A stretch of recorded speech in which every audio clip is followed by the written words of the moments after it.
This is a technological showcase set in the world of The Witcher 4. What you just saw and are going to see now is running on a standard PlayStation 5 at 60 FPS with ray tracing.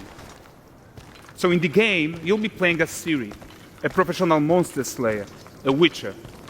She explores the world and hunts down monsters for coin. The region we are in is called Kovir, and you'll get to explore it in a game. Right now, Ciri is investigating a monster, and after gathering new clues, she is heading back to a nearby village.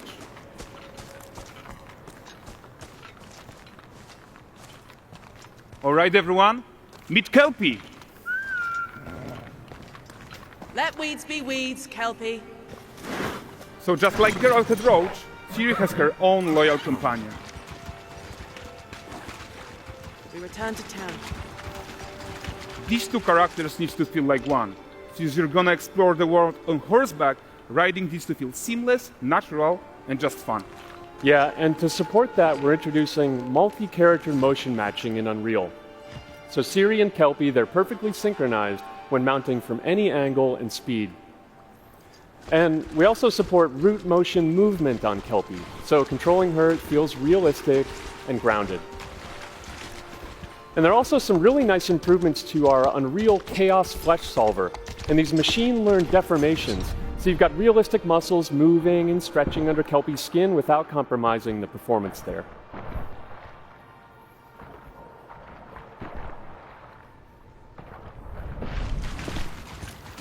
So let's leave Ciri behind for a second and talk about the world itself.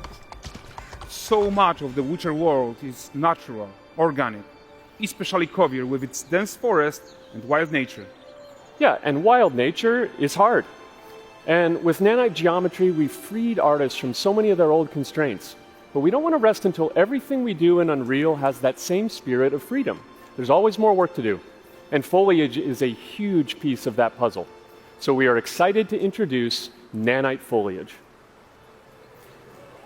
And in order to achieve gorgeous foliage density everywhere, while still being memory efficient, fast to render, we believe that a new idea was needed. So instead of the same card approach we've been using for the past 20 years, artists should be free to take a nanite approach to foliage, modeling every single leaf and pine needle. And the old LOD tricks of the past, they needed a complete rethink. And in their place, it's a new adaptive voxel representation in nanite. It's volumetric, it's fully 3D, it is super fast to render. And these dense clusters of triangles turn into these cubes, which at a distance, they're no larger than a pixel, and they react to the changing light of our dynamic sun and our shadows, and they allow artists to render whatever amount of foliage is needed to achieve their vision without compromise. And no compromise means how ambitious we are when it comes to bringing our vision to life with incredible visuals. But more than that, together with Epic, we created faster way to load the world. We can now bring in more content more quickly for the smoothest possible experience as we fly down to catch up with Ciri.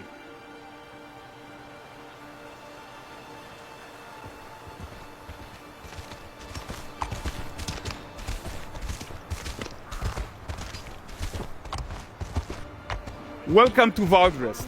So Valdrest is a port town, a hub for fishing, trade and mining. It's one of those places where you can meet shady characters or overhear gossip from other lands. It's also where Ciri took on her current contract. High-tech, let's leave Kelpie here and explore the marketplace and food. I'm so excited we can finally show you some of this stuff. Let's see what Valdrest has to offer. Not her again. Not even at the Lan Exeter Fair! Now, 9 gazes while I present him with a fish. For the furry rascal will often wait, and a fair's weight grants good fortune. Witcher here, have they?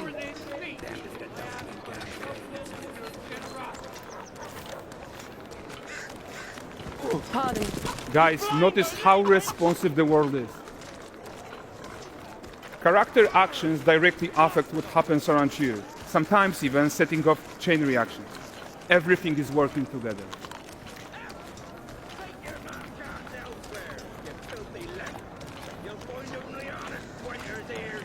Oh, look at this poor gentleman being taught how to fly by an angry innkeeper.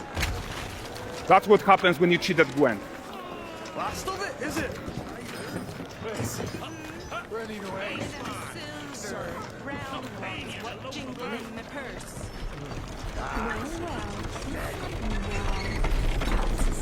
Okay, so this is the guy who gave the quest his own. Like you probably suspect, he has his own agenda in all of this. You're off your tits again, Wilfred. Get your ass up.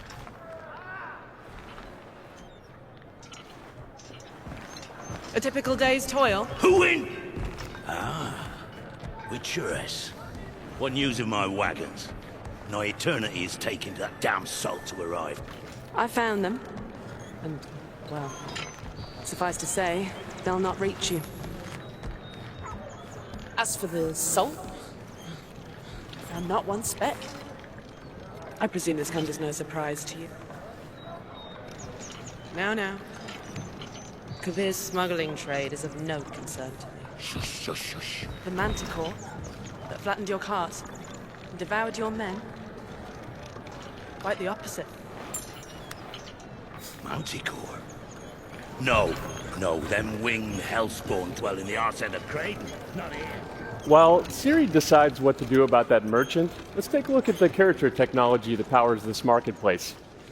Why don't we listen in on these fishmongers? They're selling their wares, chatting up customers. Morning, catch this is. Won't find none fresher. Reckon me lady's after one of Curse. Get this cleaned and gutted for you. You mind, dearest?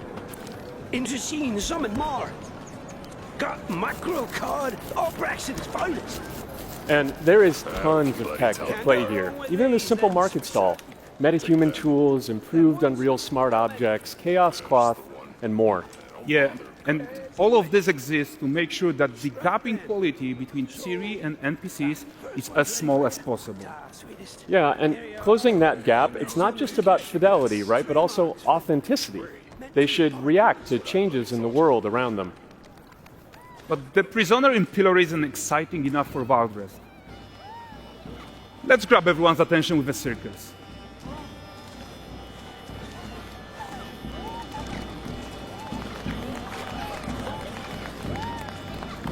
But the great performance deserves a huge crowd though. Let's crank it up.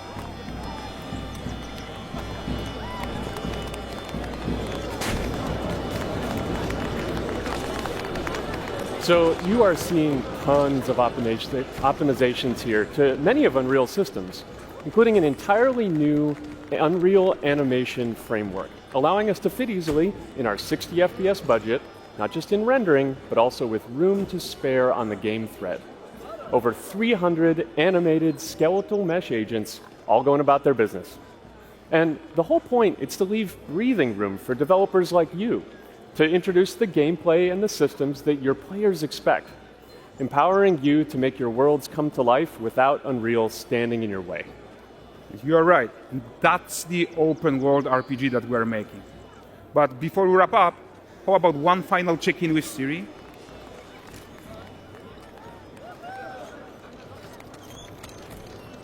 We are making this game to be the most immersive and ambitious open world Witcher game ever. And we are making this a reality thanks to our work on Unreal with the team at Epic. I think what we are doing together is going to bring in a new generation of open world RPGs, and I'm so proud of what we accomplished so far. We are too. So we're almost done, but before we go, here's a small gift for all Witcher fans.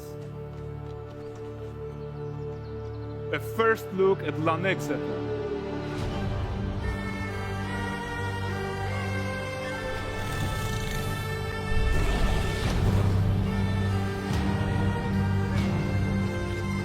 Onward, Kelpie.